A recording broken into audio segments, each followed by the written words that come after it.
নমস্কার, আমি Santiniketan medical college ও হাসপাতালের একজন এনআইসি স্টাফ নার্স। আজকে অত্যন্ত আনন্দের বিষয়, বেবির ছুটি হচ্ছে। বাচ্চার মায়ের নাম বেবি জ্যোৎস্না দাস। 30 তারিখে আমাদের এখানে অ্যাডমিশন হয়, নর্মাল ডেলিভারি হয়। এটা থার্ড বেবি, দুটো মিসক্যারেজ ছিল।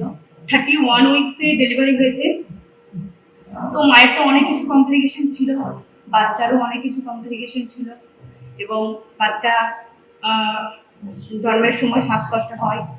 ওজন ছিল 1 কেজি 700। আজকে 23 দিন আমাদের এখানে অ্যাডমিশন ছিল, আজকে ছুটি হচ্ছে। আজকে ওজন হচ্ছে 1 কেজি 860 গ্রাম। তো মা তো এখানে রয়েছে, আমি জেনে নেব যে তুমি আজকে বাচ্চাকে পেয়ে কতটা আনন্দিত। তুমি আমাদের সাথে একটু শেয়ার করো। আমি যে আনন্দিত বলার ভাষা নেই। আমাদের এখানকার ডক্টর, সিস্টার, নার্স প্রত্যেকের ব্যবহার খুবই ভালো লেগেছে। এখানকার পরিষেবা খুবই ভালো। তো আমি এখানকার পরিষেবা পেয়ে খুব খুশি। আমি আমার মায়ের সামনে মাদেরকে এটাই বার্তা দিতে চাই যে তোমরা সেই জায়গায় চয়েস করো যেখানে ডেলিভারির সাথে সাথে বাচ্চার এনআইসিটা খুব ভালো পরিষেবা পাবে, তাহলে মা আর সন্তান দুজনেই সুস্থ থাকবে।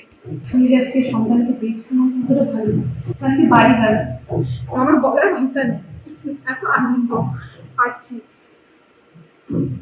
পরিষেবাটা আমার খুব ভালো লেগেছে। হ্যাঁ, খুবই ভালো লেগেছে। আমি এখানকার পরিষেবা পেয়ে হ্যাপি। Thank you.